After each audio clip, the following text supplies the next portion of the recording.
Yeah, Welcome, everybody. We got a lot of people adding in. I'm here with Ben Ulansey. We're going to have a pretty good conversation. You want to plug anything for yourself about what you got going on? Any um, shameless plugs to start the show? so I'm the owner of the Gen Z Report publication, which is a pretty loose smattering of cultural topics from entertainment to politics to whatever the hell else I want to cover. And it's been a lot of fun so far. It's not the most organized endeavor, but I love writing. Yeah, well, join the club.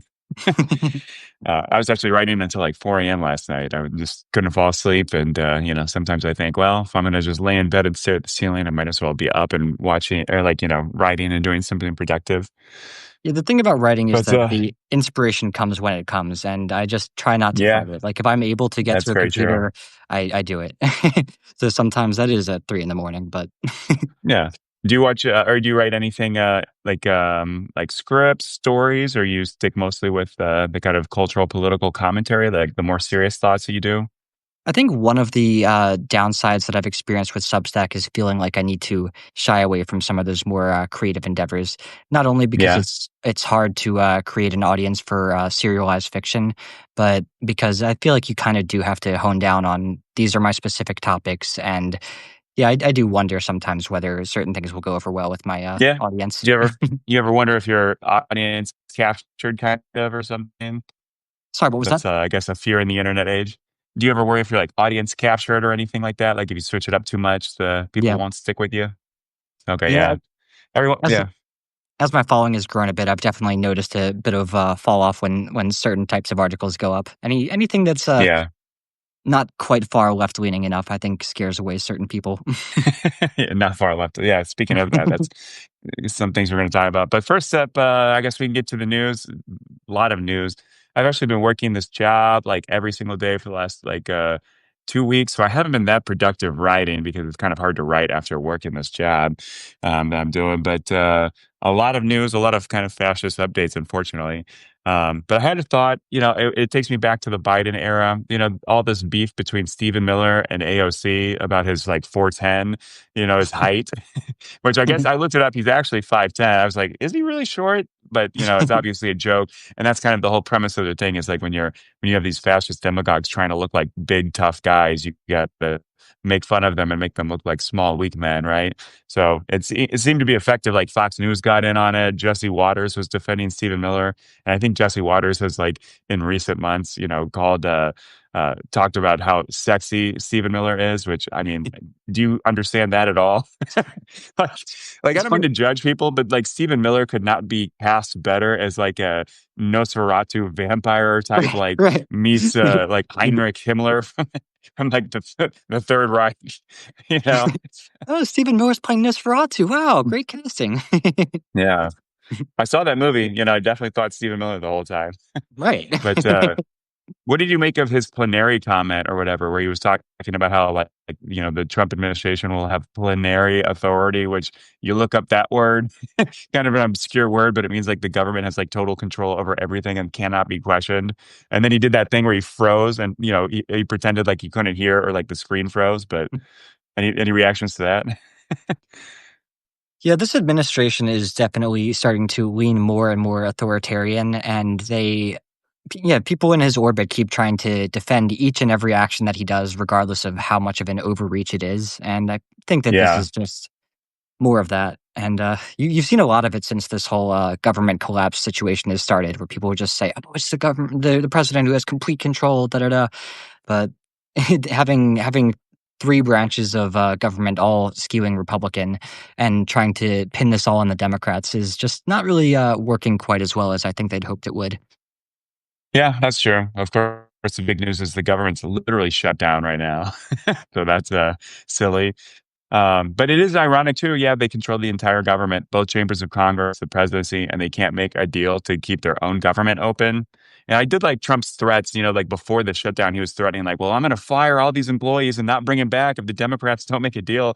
And I like right away, I was like, okay, deal, make that deal, call his bluff. It's his own government. He's going to fire all these people so that his own government can't accomplish things. Like, you don't got to tell me twice. Yeah. So I'm glad Democrats did stay with that. Do you think? How do you think the politics of the shutdown are working? I feel like Democrats are going for them better than expected. which I didn't expect much because, they're not the most, with it group right now. That is what the polling at least seems to show, so I'm encouraged by that. I think that this government shutdown has been another proof for me of just how difficult the inner machinations of government are to understand. And trying to read up on reconciliation bills and the nuclear option and all that, it's just so wildly far above the head of the average American that I feel like there are very few people who actually can grasp what's going on right now. Yeah. I think about that a lot. Like a lot of my friends are not very political and I kind of like it that way because I just write so much about politics. So it's kind of nice to have friends that like don't care or don't know. And that, aside from the ethical issues of not paying attention to like the destruction of our democracy, but it is kind of refreshing. But like most people that aren't on Substack all day probably don't really know what the filibuster is, for instance, and they wouldn't necessarily care or like even get the news if Republicans killed it and then just started voting everything they wanted on simple up down votes in the Senate. And I guess, that's where the Senate has to have 60 votes to pass things in the Senate for anyone watching that maybe doesn't know. Um, but how do you feel about it? I've always kind of been on the side of, you know what, maybe we should get rid of the filibuster. Maybe every time we have an election, the voters should get everything they want. And then the next election, you can, it's a referendum on it. Now, granted, hopefully, you don't destroy the entire government and end democracy with, in that 2-year period before the next party gets a chance to have a free and fair election to undo everything that happened. But I don't know. I think Republicans have long benefited from saying crazy things that they know they'll never have to legislate on, like really ending abortion and doing a lot of their really draconian things. And I don't know. Maybe their voters need to feel the pain for once, and maybe that would be healthier for our politics if, like, the Democrat or politicians in general actually can do what they say they're going to do. But I don't know. Any reactions to that? Yeah, the filibuster, I think, is one of the funniest rules of our government. I think that given that it's probably a bit more useful for the Democrats than Republicans these days is Hmm. makes me reluctant to get rid of it now. But in general, it feels like a pretty strange and archaic rule that you can just talk endlessly, Yeah. and that prevents. Yeah. It's Emphasis on rule because it's not in the law. yeah. It's like literally just a handshake agreement every 2 years when they make a new Congress. Um, but I don't know. Would you take that bet of just like, well, let's just let Republicans go wild until November, and then maybe we'll have an election that actually kind of reacts to the things that they try to do with no filibuster? I'm not sure if I've got a great answer to that right now.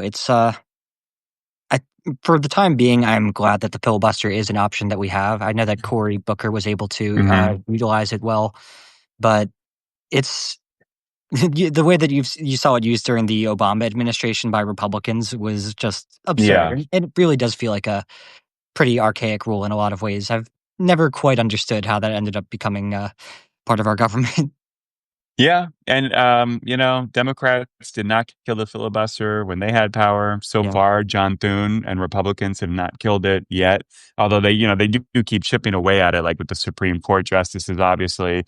There's a couple other bureaucratic things that they've taken it away for, like they just did this big batch of, Trump nominees, or I guess judges or whatever it was that, were like Democrats were successfully holding up for quite a while. But, I don't know. Would you say, let's say the midterms happens, Democrats take back like the House or the Senate? Should they get rid of the filibuster and just go wild, even if Republicans don't? In the next year and a half, or I guess a year at this I'm point. We're getting close to the midterms. I haven't done a great job at grappling with what all that would entail down the road, but I'm tempted to say yes just because it feels like such a silly thing. But Yeah, yeah, it's hard to know how that would ultimately play out if we did get rid of it completely. I think that there is a reason why a lot of we've hearts kept it going this on for long, this. even I think there's probably a good reason why politicians have kept it all this time, even if it is archaic. But yeah, I've never seen a ton of sense in that rule myself. Yeah, I guess to steel man it, it is just one more veto point in our Yep. government that allows our democracy to not go too unstable and wobbly because it is a extra checkpoint, especially in the Senate, which already has a natural Republican majority, just because of the makeup of our states and these like rural small states that get as equal representation in the Senate as California does, even though LA alone has like as many people as like 20 states. So Republicans are essentially getting 40 senators for the population equivalent of LA, which gets two, or Right. shares two with the rest of California. So our government's not quite representative. I don't know. One big thing for Democrats to get rid of the filibuster is just to immediately try to bring in Puerto Rico and DC as states. Maybe even bring in Puerto Rico. It's like two states or something, right? There's the North and South Dakota with very teeny tiny population. I think Puerto Rico has like 6 or 8 million people, so quite a bit more than both Dakotas. So I don't know. Should we play hardball? Should Puerto Rico be brought in as 16 states or something like ridiculous? But hopefully they go for that. Democrats had the opportunity when Obama came in with that giant, 60 seat majority in 2008. And Democrats always trying to play nice and, bring the pillow to the gunfight. And they decided not to make either of those priorities. So how different would America be today had they done that and been successful? I don't Yeah. know. It is strange to look back on just how unsuccessful the Obama administration was in many regards, despite that colossal majority that they had. So Yeah, that's an it's interesting statement. Would you say, are you like almost like, would you how would you grade Obama now all these years in the future, knowing what we know that happened because of the things he did or didn't do? So I guess unsuccessful is a bit of an overstatement, but the whole 2008 loftiness around the Hope campaign, I don't think that many would agree that he really did live up to that. And it wasn't entirely his fault because he was working within the system we have, and he faced some pretty colossal opposition from the Republicans in Senate. But yeah, he campaigned with so much hopefulness, and people really thought this was just going to be a revolution. And I think if we'd gotten all we wanted out of it, it would have closed the door to the possibility of Trump's taking office. Yeah, I mean, I guess, certainly there's that racial backlash. I feel like, especially culturally, I have a very positive opinion of Obama. And I've been thinking about this that, like, how, can you hear me actually? I'm getting a little notification that my connection is Yep. stable. I But can, can you hear? Okay. right as you said that, I started to get a little bit of Let's interference on see. your end. There we go. But you seem good now. Okay. I'm dead. Okay, perfect. But I've been thinking about this quite a bit actually, because there's actually, Gen Z is a little more millennial.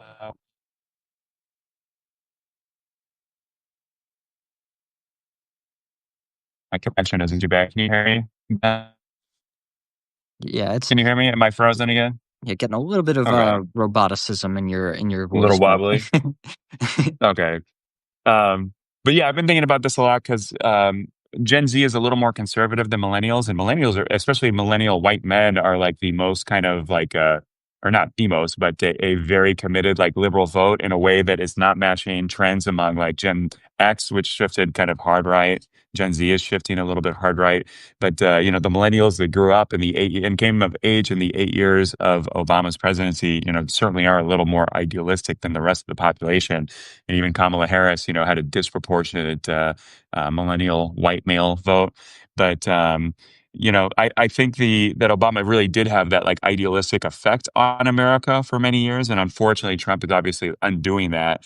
But what do you make of the commentary that like Gen Z women are actually more than other generations dating like the next generation up, like millennial men, just because Gen Z boys have kind of gotten red pilled, being super online with Andrew Tate and and obviously Donald Trump being president for most of their kind of like coming of political consciousness. But I find that, kind of fascinating that like the genders it's kind of a generation divide between the genders. Any thoughts yeah, on that?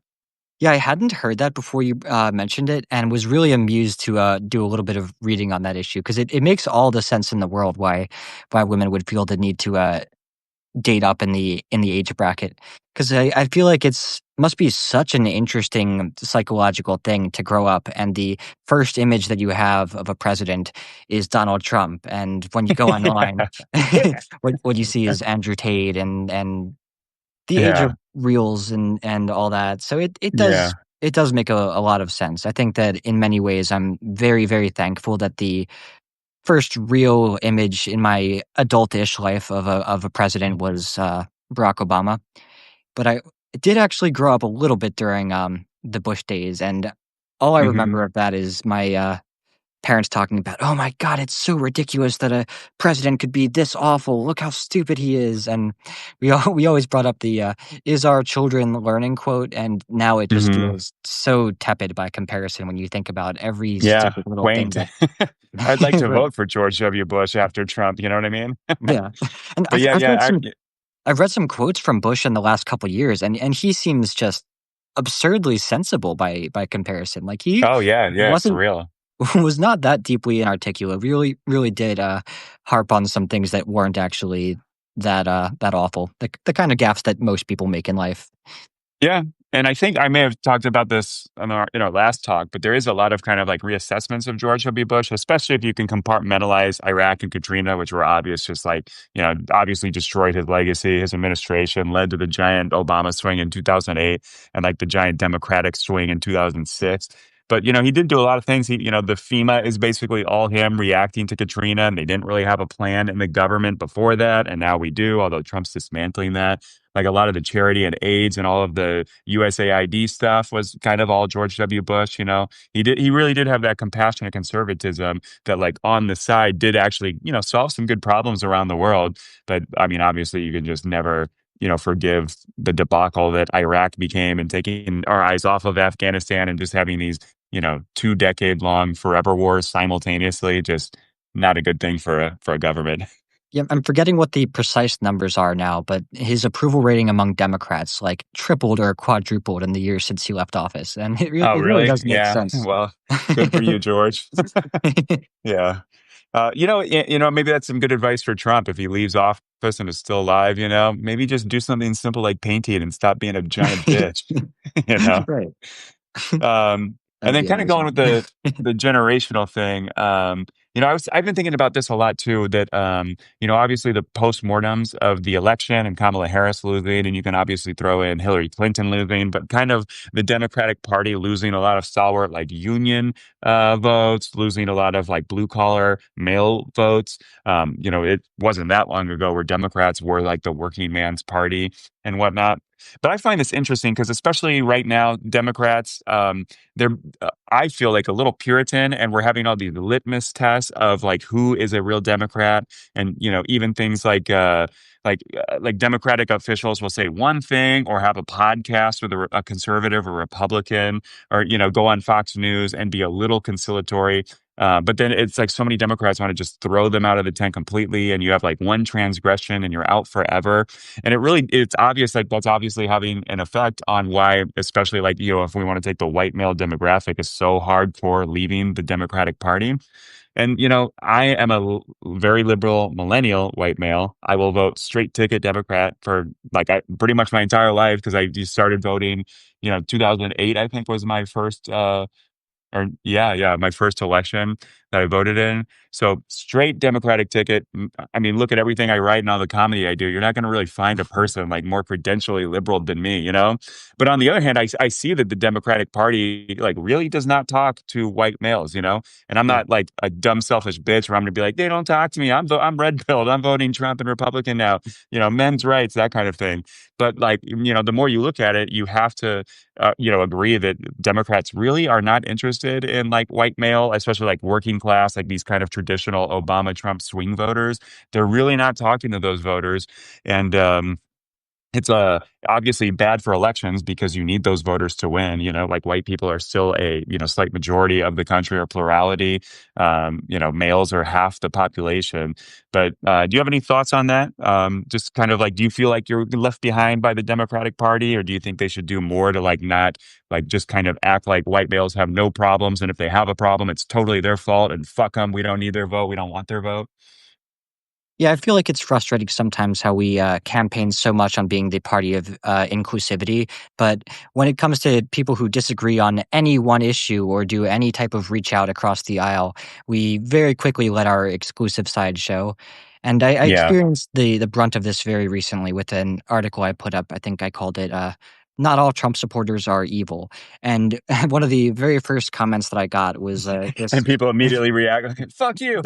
Right, no, seriously. One of the very first comments that I got on it was this all caps reply, just going off and listing all the horrible things Trump had done and saying, if you supported him, you're worse than evil. And then they told me that I should stop writing.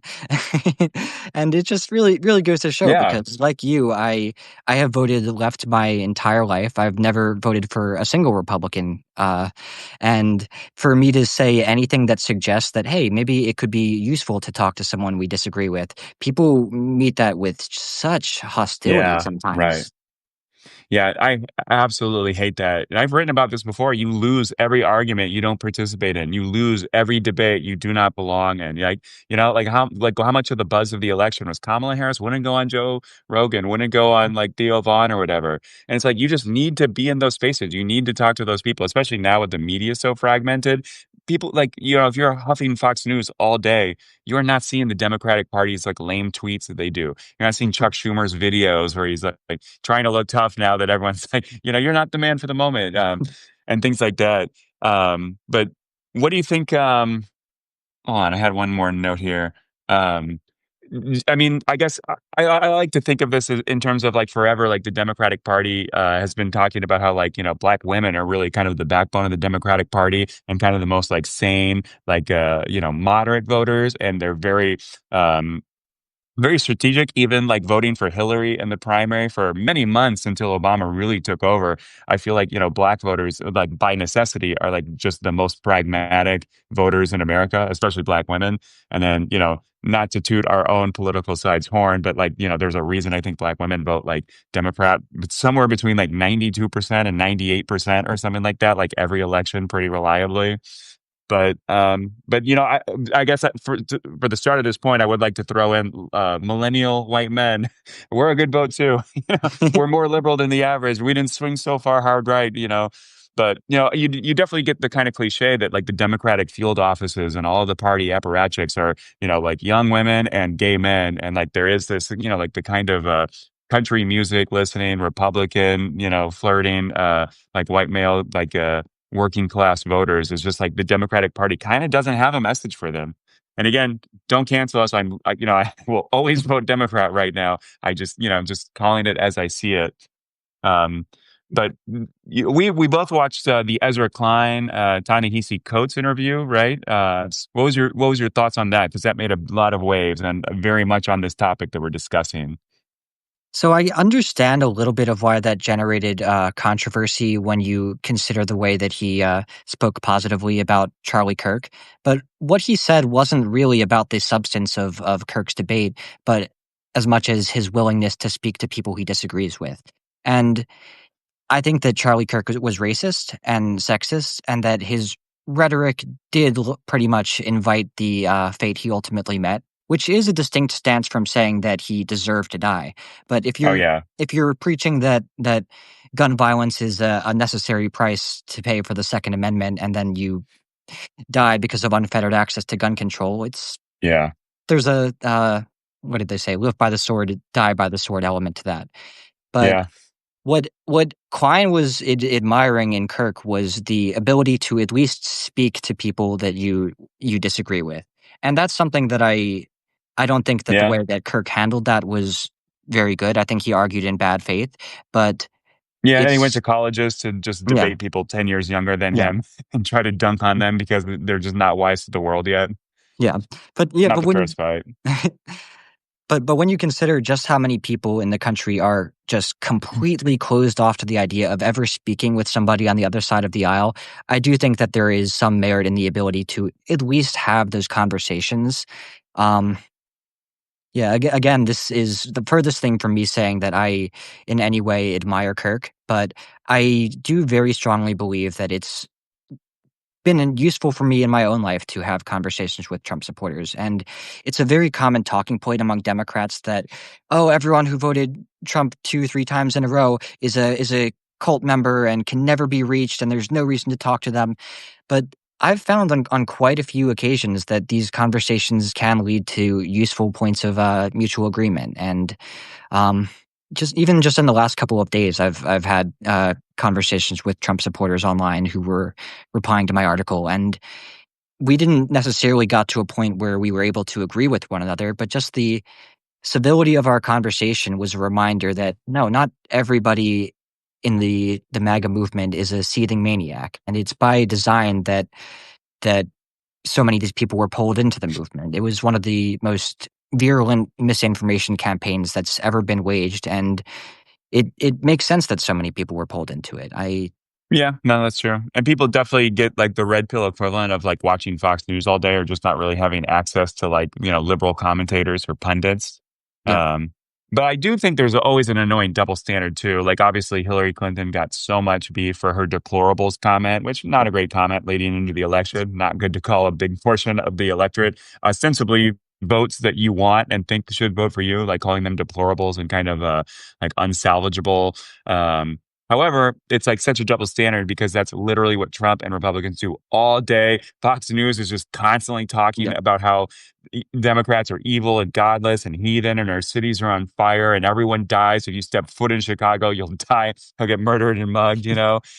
And so, like, there is such a double standard where, like, like Trump is just talking nonstop about vermin and scum and using all yep, these like extremely dehumanizing terms.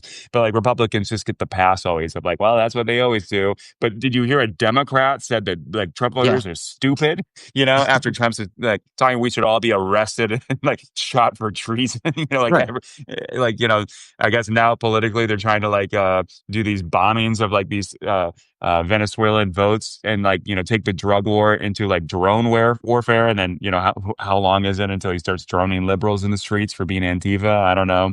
You Yeah, know, whenever Republicans point out the those occasional bad statements, or even yeah, more than occasional bad statements from Democrats, I have to wonder, like, do you guys actually read the things that Trump tweets and see the things that he says?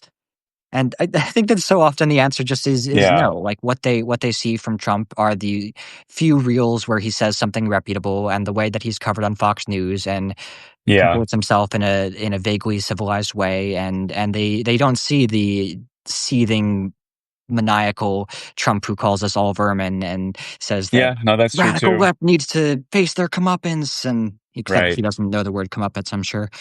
Yeah. Well, it used to be up until like roughly the 80s or whatever that the college educated voters swung Republican, but now it's like the higher educated you are, you're swinging drastically liberal. You're the most Yep. liberal person in the country. So, I mean, there is something to be said for that like some of Trump's biggest supporters are the ones who pay the least attention to the news and know the least and understand history and sociology and civics the least. But I love the I did have poorly a, educated. I love the poorly yeah, educated. right. I did have I took a screenshot of a good post. It's a picture of a farmer that's complaining about like the soybean situation and the tariffs, like just decimating American farmers' export markets. So China is no longer buying all our soybeans and pork, and now we're bailing out Argentina for like $20 billion while Argentina is getting all these contracts. Our farmers are losing to China, and China's boycotting our crops and meat. So there's a guy that probably voted for Trump 3 times, like probably most of these farmers. I think it's like 78% was one fact I looked up that the farming community voted for Trump. And so, listing all these things, and the comment that was really struck my interest was, I genuinely feel so in despair about our country because I bet this guy would still vote Trump again given the opportunity. And I don't know how you fix that. And that's so poignant. It's like we have all these wedge issues with like guns, Christianity, the Bible, all these wedge issues and culture issues, the culture wars the conservatives are constantly ginning up. And here Trump is, Republicans, they are straight up destroying our farm industry. These soybean farmers are all, like they're all these small farmers that are already barely holding off against the conglomeratization and the super corporatization of all the farms, buying up all the small farmers. And, their kids aren't, necessarily wanting to be farmers all the time. So they have to sell for that. And now they're barely profitable. And these, it's all the regulations and all of the tax cuts and tax code changes, always that Republicans do are always benefiting the giant oligarchic corporations, that want to, collect all the farmland completely and have no small farmers. And that guy's still going to vote Republican. And like, what do you do? Where like Trump will destroy this guy's livelihood and he'll get, a fourth Trump vote, Trump destroying the Constitution and running for a unprecedented third term in this modern age. And this guy will still vote for him. What do you make of that? Is there hope?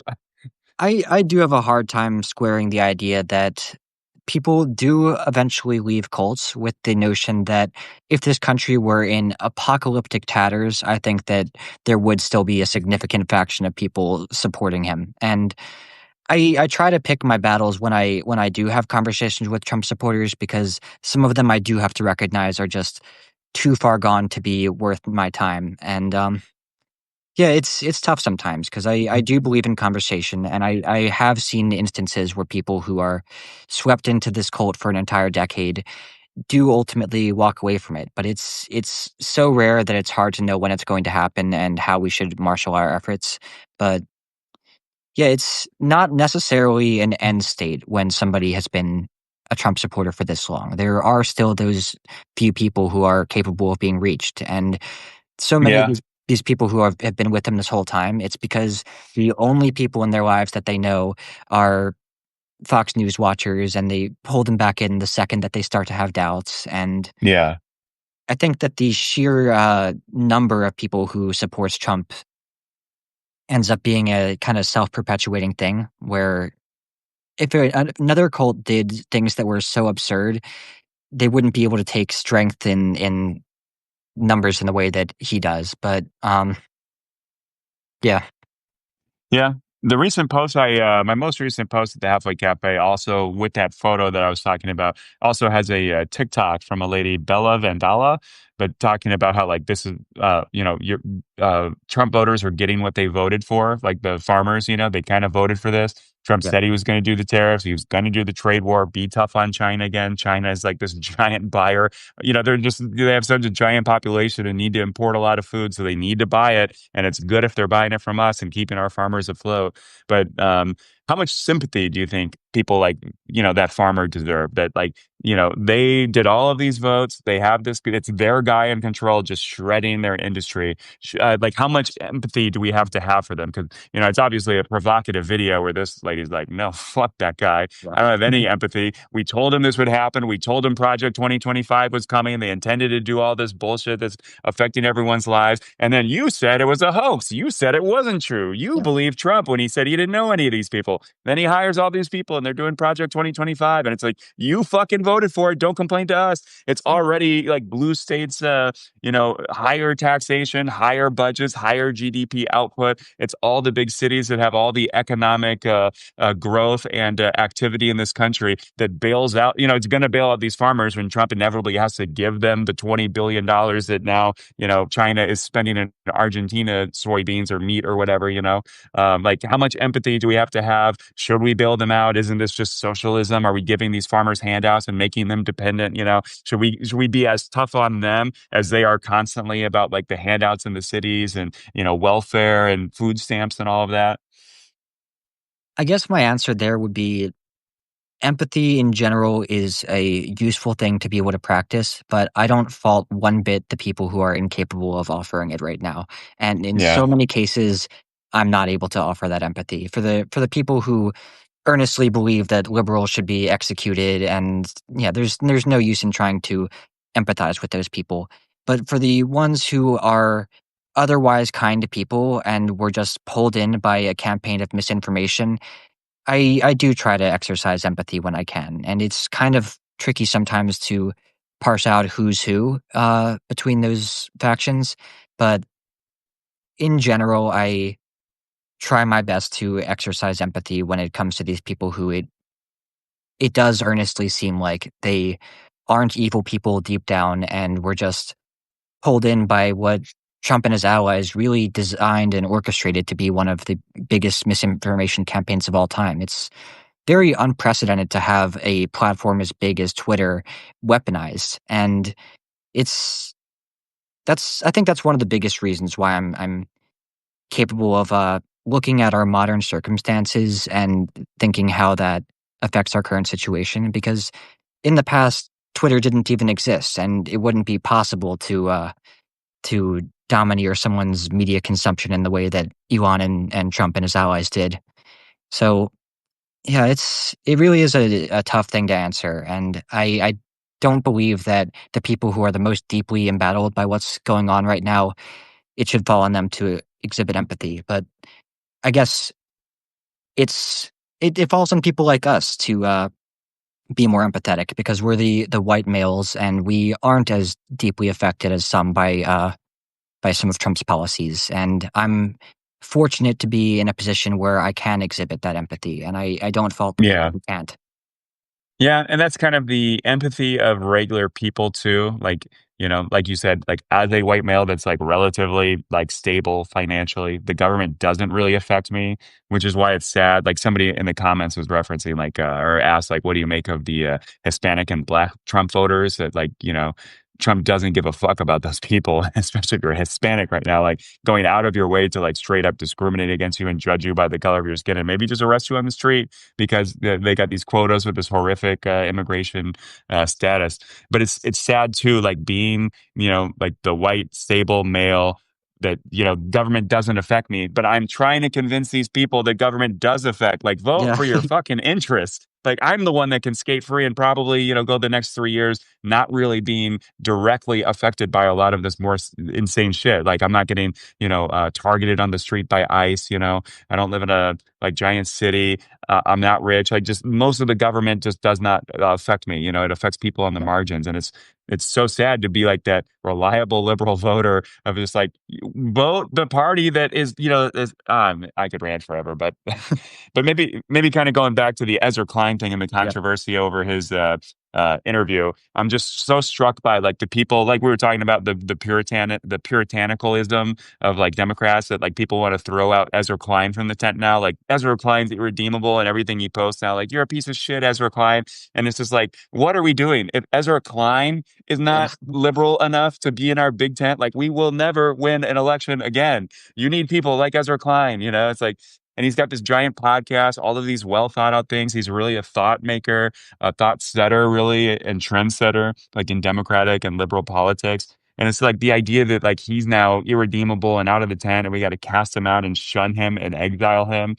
You sent me an article talking about how Democrats are kind of the mean girls, where and they have all this politics and commentary on inclusion and making everybody feel comfortable. But if you disagree on one of our long list of 3,000, official Democratic opinions, if you're not with us on every single one of them, you're out. You're worse than Hitler. You're problematic, and never talk to us again. Get off threads.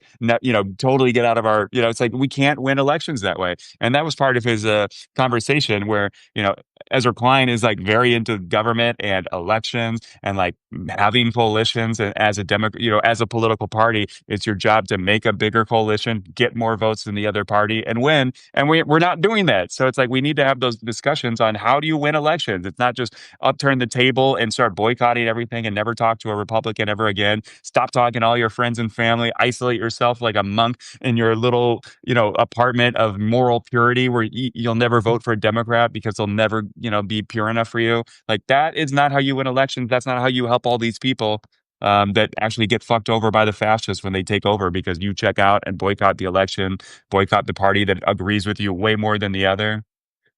Yeah, it's one of the most dangerous times to turn toward that mean girl politics type of thinking where you say, "You're not a Democrat, you're not a Democrat, and if you Yeah. don't believe in this, then you're not a Democrat."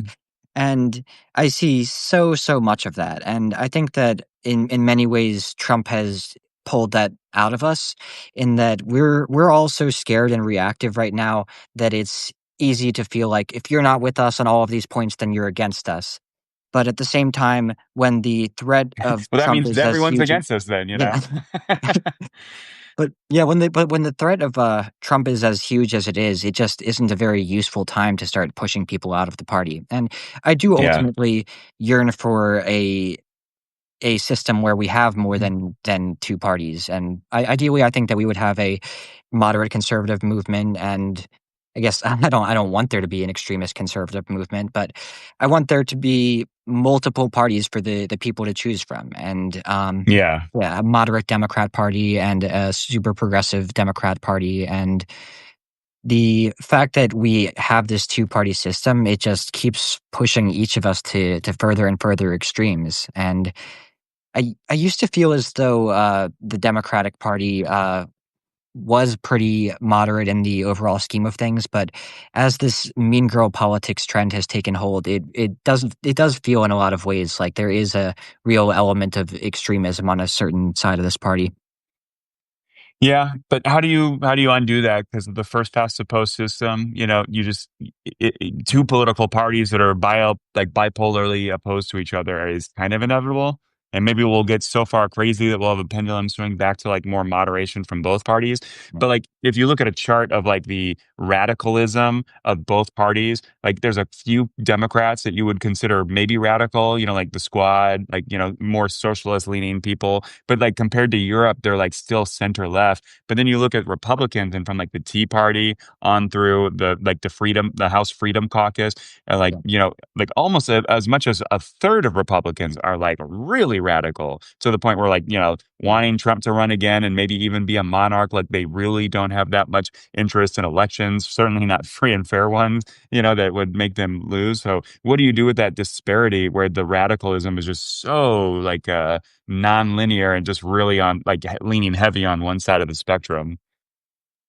I guess keep quietly yearning for a better system to take hold, but not expecting that to happen in this decade or possibly Well, not you'd even have to in, have in like my lifetime. constitutional change, right? You'd Yeah, have to it have some would. kind of Yeah. constitutional convention and literally change the constitution, to have some kind of like proportionate system or something. I don't know.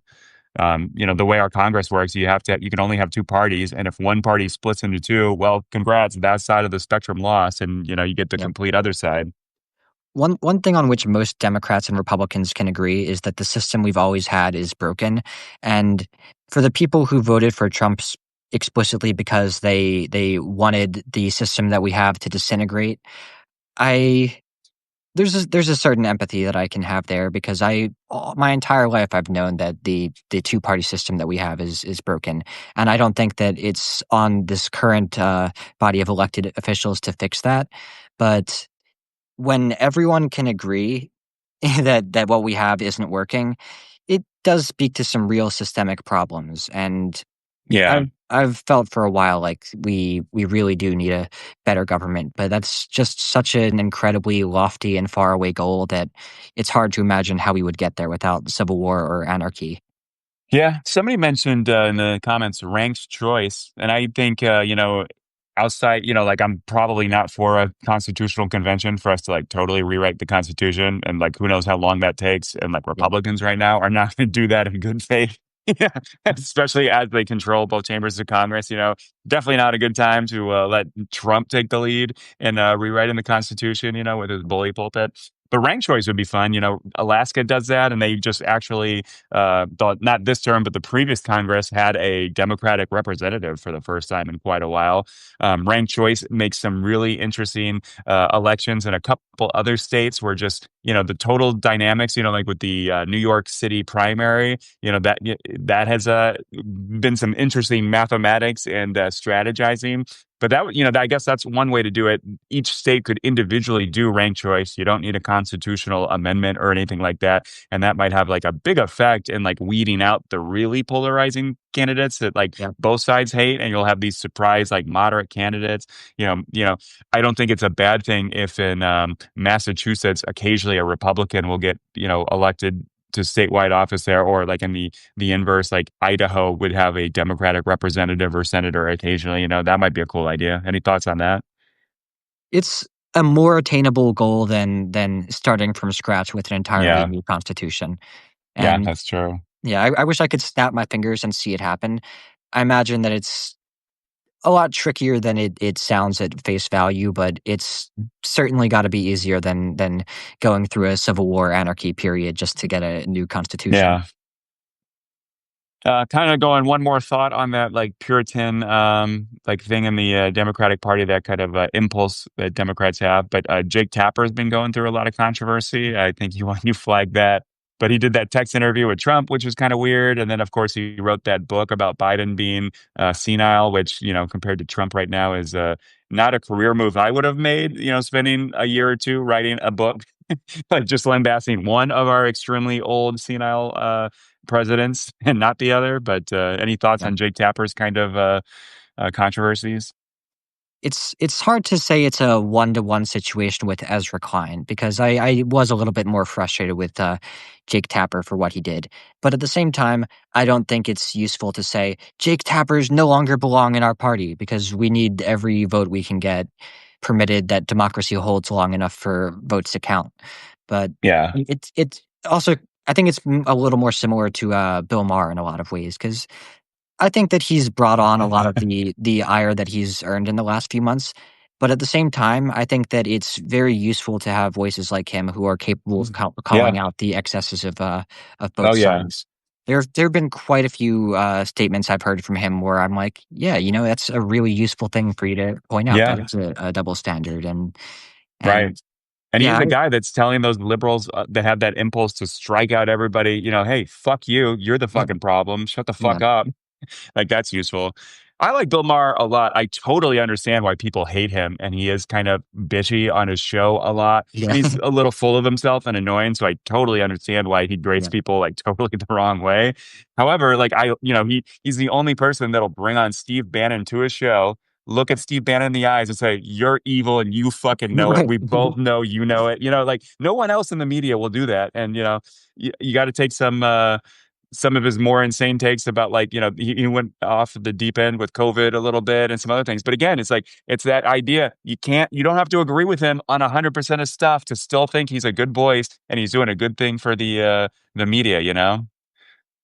What's that one aphorism that people say? Take what you leave and or take what you like and leave the rest. I think it is, and I think Yeah, right. that applies very well to Bill Maher. Like you don't have to agree with absolutely everything he says Right. to understand the value in some of what he says, and Yeah. I think there are it, too many Democrats who see someone who says the occasional disagreeable point and says, "Oh, you no longer have a place in this party," and Right. I think that there's just no more useless way of thinking right now. Yeah. What did you make of Bill Maher's meeting with Trump at the White House, where, again, he got shunned so much for that comment, but I mean, I felt like it was a fair comment of, like, Yeah, he was normal when I talked to him. He plays yeah. a fucking lunatic, and I hate everything he does politically.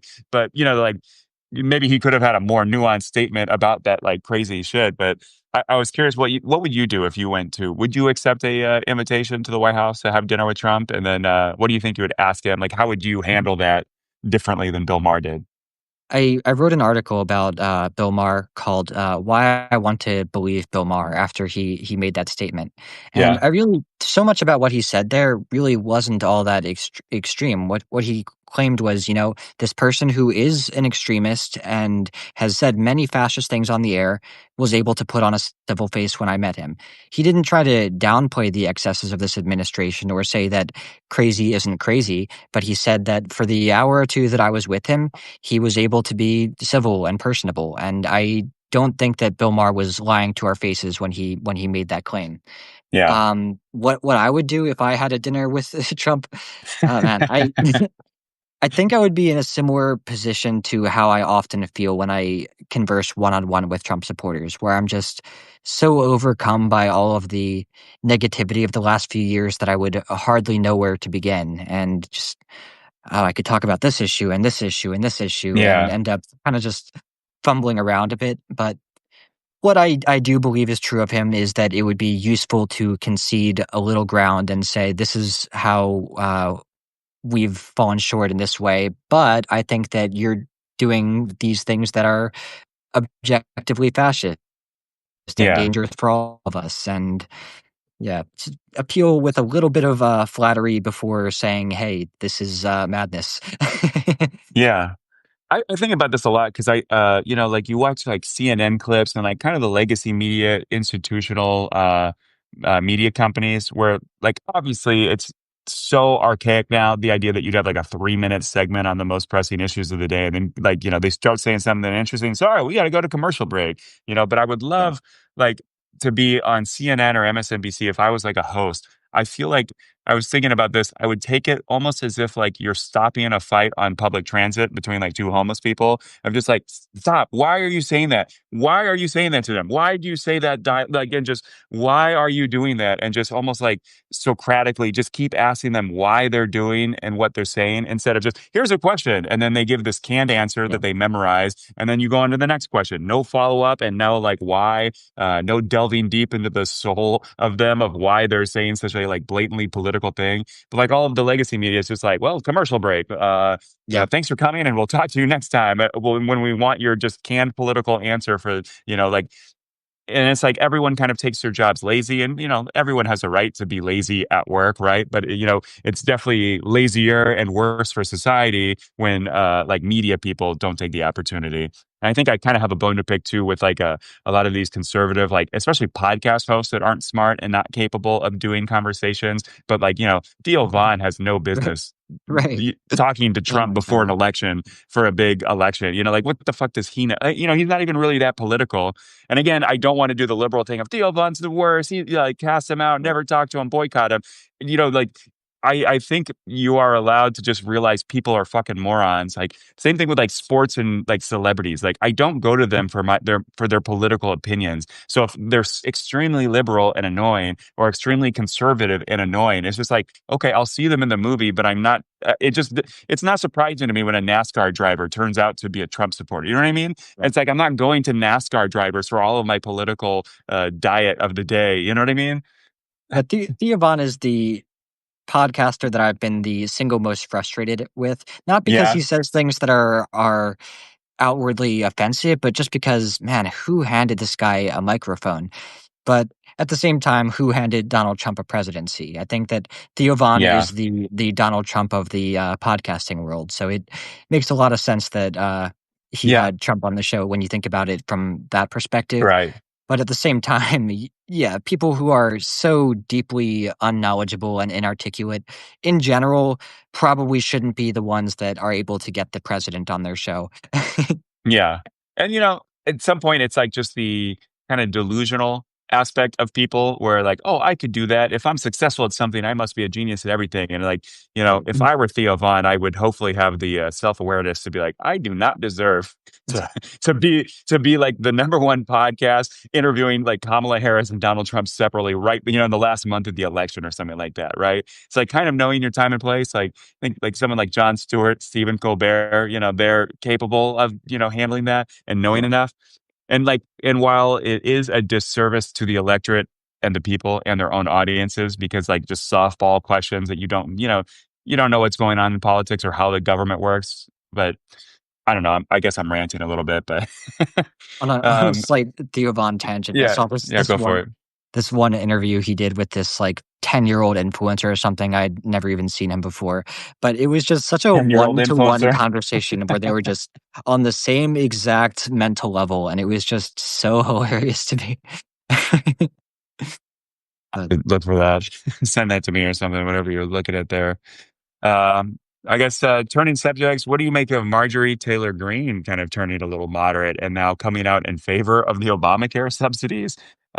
And like she, I gotta say, in the last like this Congress, you don't see her in the news constantly saying yeah, extremely dumb shit and flinging proverbial feces at like our government.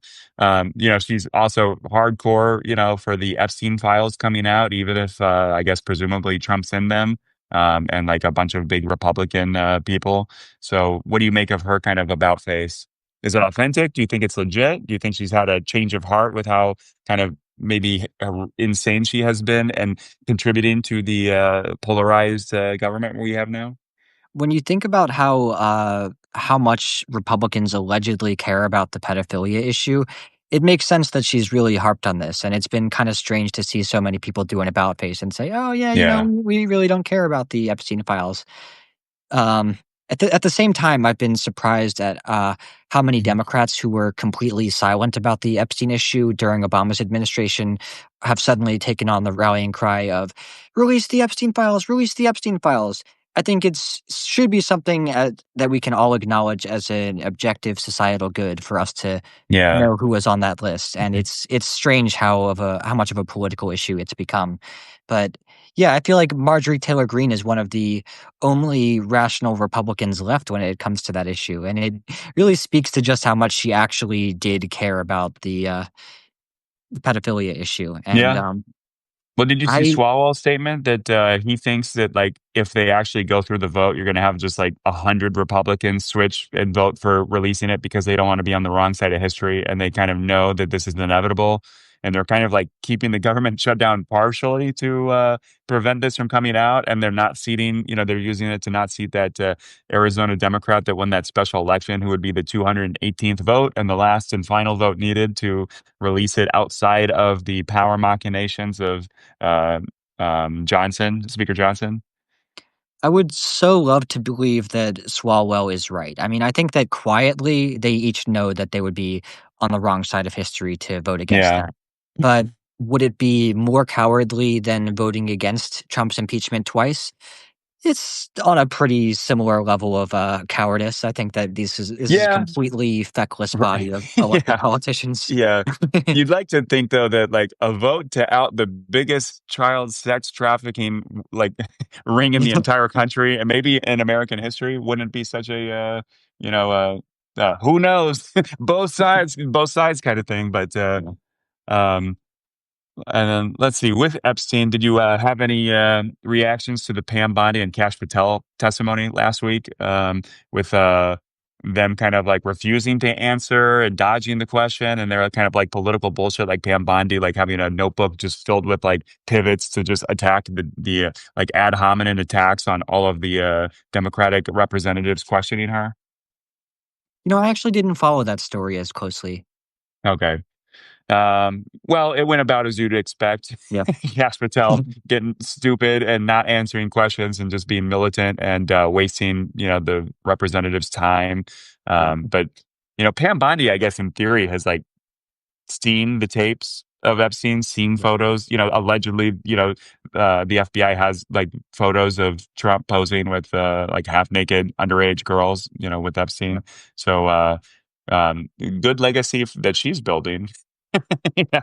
Like, I don't know. What do you think that is? Is it just the obsession with power? She has a job and a paycheck that she's gonna do they have like, some kind of blackmail over her? Has she just been kind of in the Trump orbit for so long? She was like, uh, she was the attorney general of Florida. I don't know if it directly corresponded with like all the first time Epstein started getting in legal trouble, but certainly she has connections with Trump and kind of Florida politics, like prior to his presidencies, I think, right?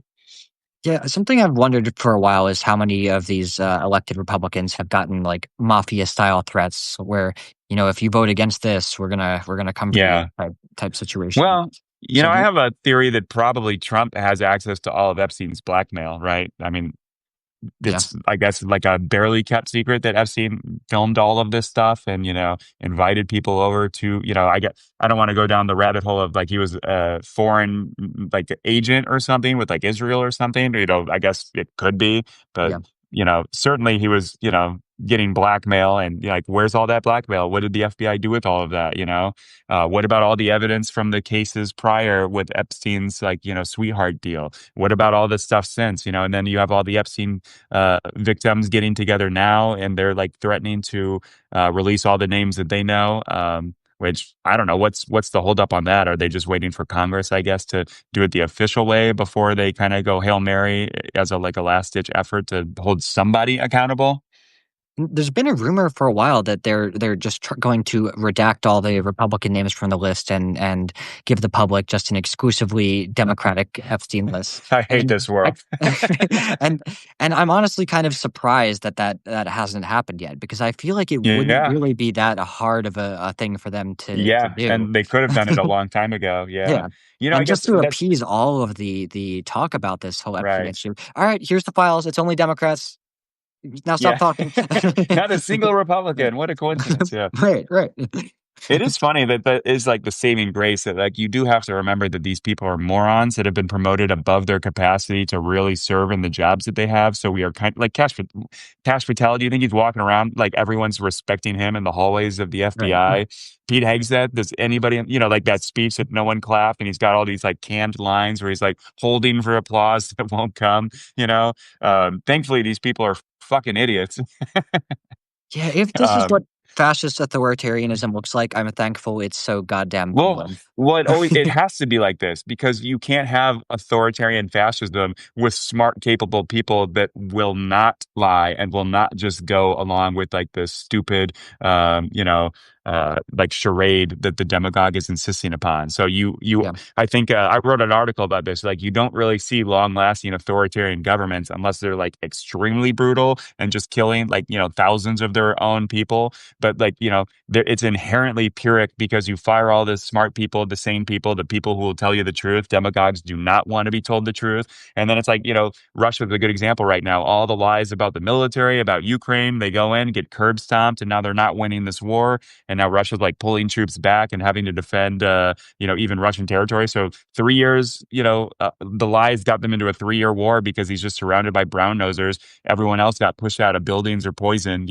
So I feel like fascist governments are inherently, they'll always collapse just because you only get fascism from brown nosing morons that care more about access to power, proximity, and money, or just being in the boys club kind of thing. That they're not competent at doing anything they really want to do. So, yay, America! Hopefully, It does feel like um, we've got a uniquely American form of fascism because would you historically, I say do. America's is dumber than like Mussolini and Hitler? Like America is just our form of fascism is just inherently stupider than any other.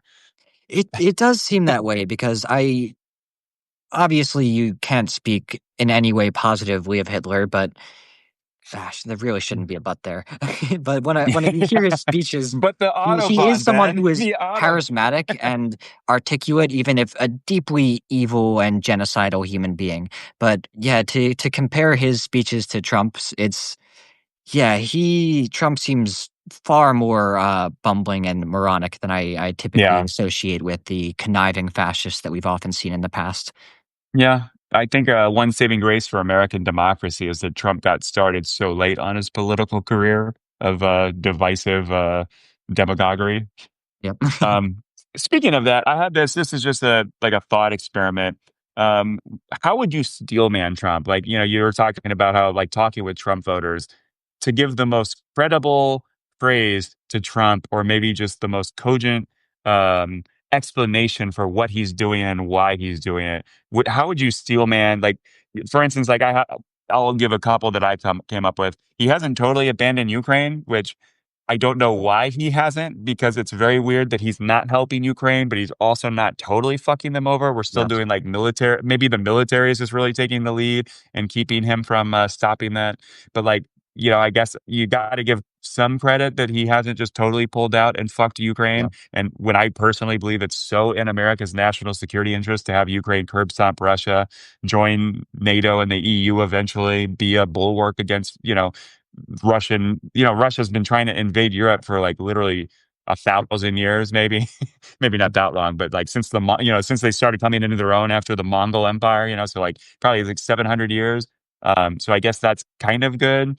Um, I'm not necessarily dying on this hill, but I had the idea that maybe it's a good idea that the United Nations kind of loses American leadership, and maybe we can come up with something better, because like it definitely has a 1945 structure and organization that really is not relevant anymore. And obviously it's not capable of stopping wars like in Gaza and Israel. It has no teeth because they have all these veto points with Russia, China, and the US that can just veto anything that any of them care about. So maybe it's good that it's like a forest fire, and like a next democratic president can maybe come up with or the UN itself can come up with a better system with a new structure.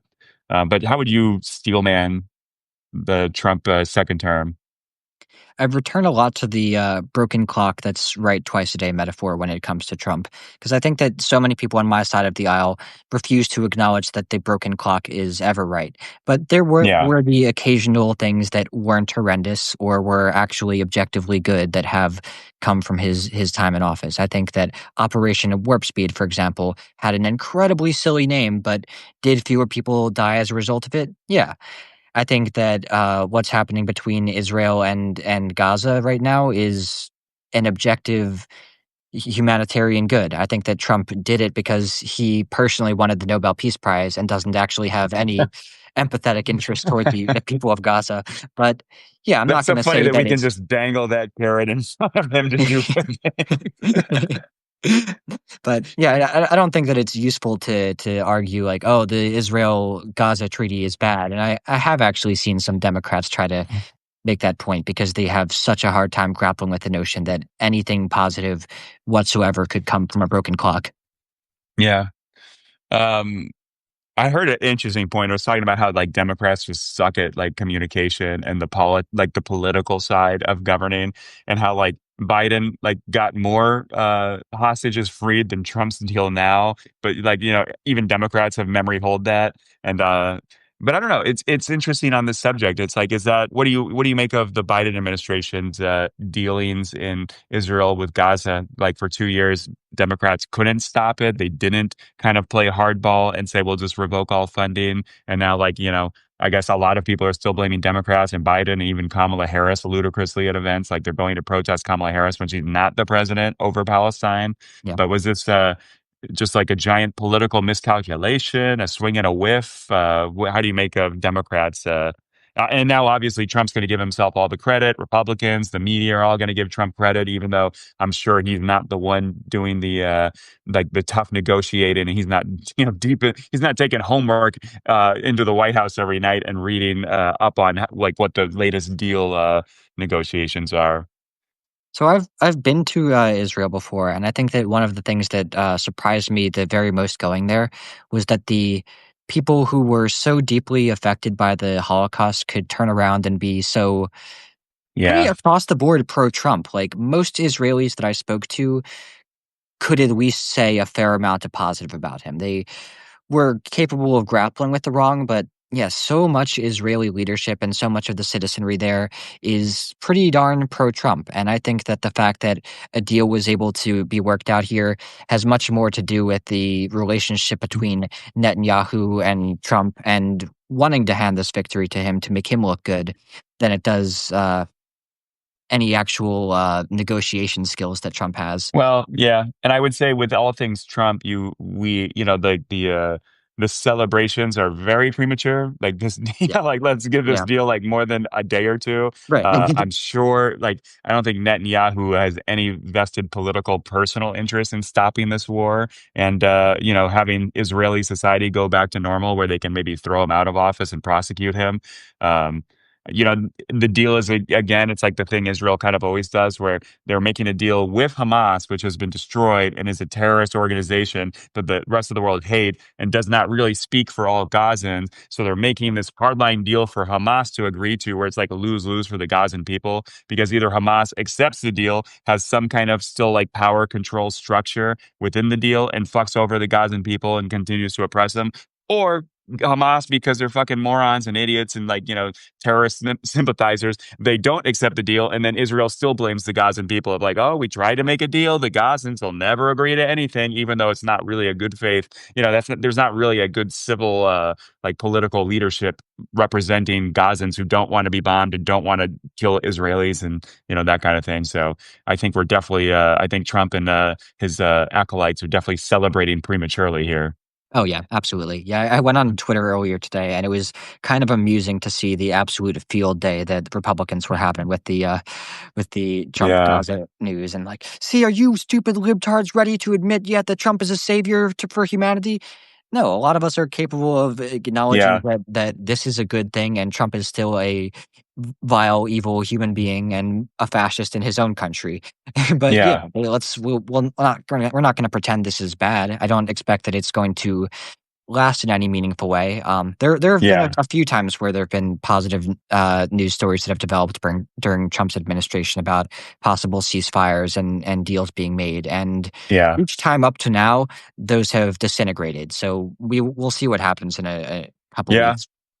And I'm And not holding my breath. I mean, you look at photos of Gaza and it's just leveled yeah, cities. And it's yeah, like, is Israel going to fund new buildings for all the Gazans? Like, I have to right, imagine Israel is just going to plow the shit out of all that with like repave the roads, and all of a sudden you're going to have Israeli settlements, and Trump wants to have the Gaza Riviera or whatever. Like right.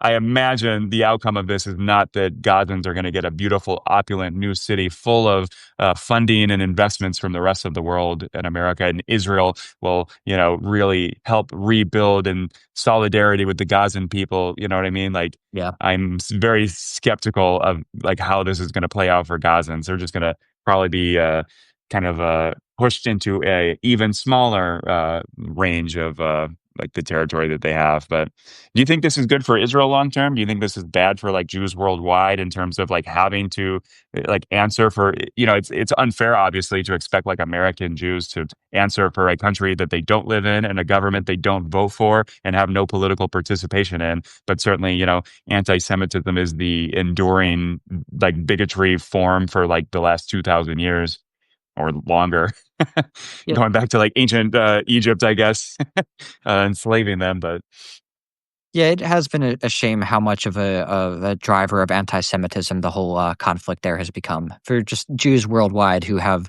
no say whatsoever in what Israel does. I've been a kind of ashamed to see this anti-Semitic attitude take hold.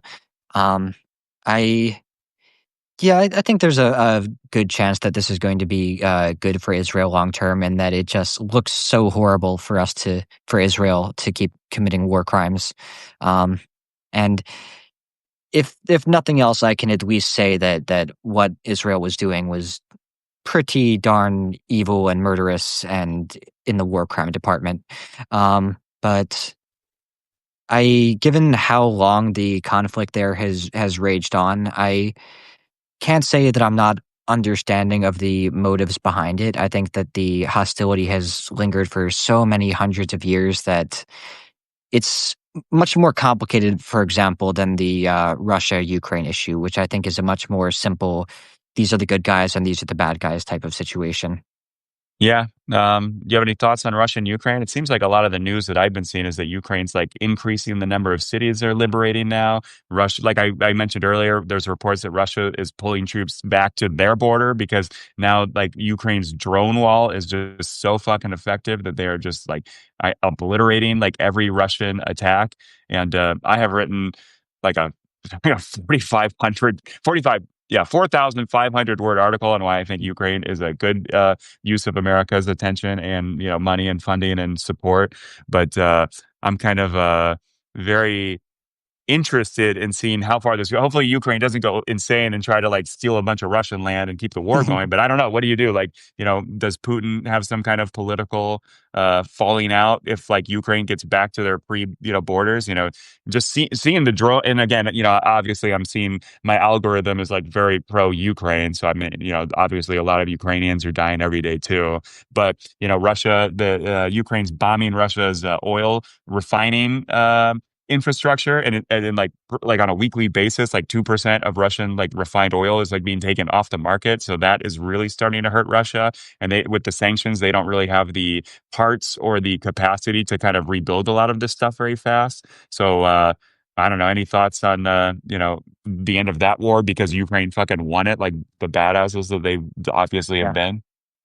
Yeah, it's a really interesting underdog story because there were very, very few people who thought that Ukraine would hold out for even weeks, let alone months and years. And Yeah, it doesn't even seem like they are losing the war at this point. I think that the public yeah, sentiment is so deeply anti-Putin, and that I think Putin deep down has got to realize that whatever he wanted from this war yeah. has not been achieved, isn't achievable, and yeah, It fucked Russia, man. You look at their demographics and their population yeah. decline they had before this, and like the shit life syndrome of like drug use, alcoholism, super low birth rate because no one has money for kids. And it's like really grotesque because right now with the war, they're essentially like bribing the Russian people with payments. You get a sign up bonus to go to the war, and then you get the bonus when you die at the war. So like they're really taking these poor people from like the provincial areas of Russia and basically just bribing their silence as like they're just sending all the young men of Russia and especially these more ethnically diverse, smaller, semi like autonomous regions of Russia just to the meat grinder. Yeah, I'm I've been very surprised myself by the direction this has all gone. It really seemed at first like Putin and all of the powers that they had as a country were going to demolish Ukraine in a matter of weeks or months. But yeah, like I said before, I've been really pleased to see them not only hold on this long, but in many ways make the Russian military and country as a whole look pretty stupid for even attempting this. Yeah. Um, let's see. I got just a couple more points before we probably let everybody go. What do you make of Qatar getting this airport? This like air base. And then Pete Hegseth said we're giving them an air base. And then JD Vance was saying that's not true. And he's doing his bullshit thing with the media where it's like, the media is not trustworthy, even though Pete Hegseth had like a whole press conference, like a bit about it. But is that America first in your eyes? Having a Qatari military air base in Idaho? Like, Right. I guess from the Middle East, the West Coast is maybe closer to get to, but like, why Idaho? I don't know. What do you make of all that? Yeah, the nepotism in that situation looks pretty darn plain for Trump to Like the get that. Trump bribery kind of thing Yeah, with the yeah, plane and yeah, so this is part 2 of their giant bribe the US president deal? yeah, yeah. I can't say I've got anything terribly positive to say about that. I guess it's Yeah. better to have, just broadly speaking, it's better to have good relationships with other countries than to have bad ones. But yeah, Right. for our good relations to be on the back of Trump getting a plane for himself, it's just fucking stupid. Yeah, right. It's the dumbest timeline, as they say. And I'm Right. struck by this too, because like Trump is like fucking over our real allies. Like Yeah, he's like yeah. feuding with Germany and France and NATO and the United Nations. He like doesn't give a fuck about the Baltic states and like, the Article 5 protection of everybody. But like Qatar, the size of Connecticut, we need closer ties with Qatar. Like how is that like pro America, this like Sunni like Gulf state that is Muslim of all religions that it could be for this like extremely xenophobic MAGA movement that fucking hates diversity and ethnic diffusion and religious tolerance. So that's kind of weird. But like meanwhile, like these giant allies that are giant economic partners and have real militaries, like Germany, Britain, France, Italy, Spain, like he's just beefing with them all if they don't go along with everything he wants. Like, Saudi Arabia is maybe I guess Saudi Arabia is the weird one because of the oil supply and their ability to go along with us and fuck over China or Russia on a dime with like their oil output. But man, we've been trying to get out of the Middle East forever, and now Trump's becoming BFFs and like trading Europe for these teeny tiny rich. It's probably like it's all just he goes there and he sees the beautiful castles and gold everywhere, and he's just completely enamored that like, oh, France is a piece of shit. They don't have all this gold and this new oil money. They're like they're old pavos compared to these royal families that just steal all the resource wealth of their nations. But what do I know? I'm just a lowly writer. Yeah, it seems pretty in line with Trump's general disdain toward democratic countries and general admiration toward more despotic ones. I can't say I know an enormous amount about the governmental situation in Qatar, but he is actively creating divides with the most flourishing democracies of the world with all these tariffs and whatnot in interest of what exactly? It Yeah, does seem right. pretty useful or useless and backwards. Yeah. And I guess my last thought is kind of going back to domestic politics, but kind of back to that Puritan idea. But what do you make of the Democratic strategy of not even running Democrats and just having independents that kind of like will caucus with Democrats? So in Maine, you got that guy. What's his name? Do you remember his name? I should have written it down. But anyway, taking on Susan Collins. Although Democrats are fucking that one up because the governor, who's going to be like 82 or something, is now jumping into the primary. But in what was it, Kansas or Nebraska last election, they had a pretty strong candidate that got pretty close while being independent. You obviously have Angus King and Bernie Sanders up in New England. Is that a good strategy for Democrats going forward? Just say, hey, our brand is so toxic, we're not going to win with someone calling themselves a Democrat. Let's just have an independent that will talk shit on us and be a more moderate candidate, and hopefully they'll caucus with us, and at least it won't be a Republican that's like totally dependent on Trump's good graces and avoiding a negative tweet to just go along with anything he wants and says. Independent used to be such a heavily stigmatized term but it's interesting as years have gone on and I've felt more and more issues with my own party. I don't identify as an independent, but I've kind of begun to drift away from calling myself a proud Democrat, at least. So Yeah, I I do kind of think feel the same. Yeah, I do think that there might be some real utility there, and it might be the Yeah, beginning of a two-party system beginning to break out. But at the same time, I think that the Democratic coalition is what matters most in the end, and whatever will get us to elect a sane president again is what yeah, is most important. and have I majorities in the House and Senate. Yeah. Yeah, I think I mentioned earlier that I do yearn for the days when we can have a multiple party system and have them each be viable, but, yeah, for the time being, I think that we just need to rally behind whatever damn sane candidate we Yeah. nominate in Well, maybe 2028. I think maybe it would even almost be like a political revolution in a way, like a way to get around like the constitutional reform that we need. But if Democrats maybe if both parties, and maybe you could have this reaction of like post-Trump or Republicans, or just like especially with the Epstein stuff, if that goes south, and maybe if both brands are just so toxic, if everybody just starts running as independents, maybe Yeah. that'd be a good way to end this like kind of really partisan like bullshit. Like stop giving all the power and control into the parties themselves. And like certainly that's certainly an originalist interpretation of how to govern, because this is kind of what the founding fathers intended at the beginning, just a bunch of independent people, no political parties, right? Like a lot of the Federalist Papers and George Washington's famous address at the end was like, no political parties, please. Let's keep that out. Yeah. So that would be kind of interesting. But on the other hand, it's like Democrats, shitting on people that don't have every single Democratic view. Like, wouldn't we be better off with Joe Manchin still in the Senate? Had he run again, even though he was very conservative, the most moderate Democrat, we had a fucking majority with Joe Manchin. Yeah, that's I feel the same way. Yeah. Yeah. Well, I think we've covered a good amount. Thanks for hopping on, Ben. Thanks to everybody for listening. I guess I'll do a shameless plug. I do write comedy books. I've got Satire on the Trump years, Satire on the Biden years. If you love my comedy on the Halfway Cafe, I shit on Trump. I've been doing it for 8 years. So get a copy, keep reading our work, check out Ben's the Gen Z report. Any last minute thoughts for you, Ben? I think that we had a really, productive discussion. I wasn't sure if we were gonna get to every topic, but Yeah, we did I think pretty we've damn well turned tonight. around Yeah. American democracy, dude. Yeah, we fixed it all. We're good. Yeah, No need to worry, right. guys.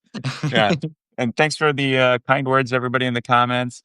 And we'll probably Yep, do this again before too long. Thanks for yep, listening, everybody. yep, thanks so much for tuning in. This has Yep. been a Have a good delight. one. See you, everybody.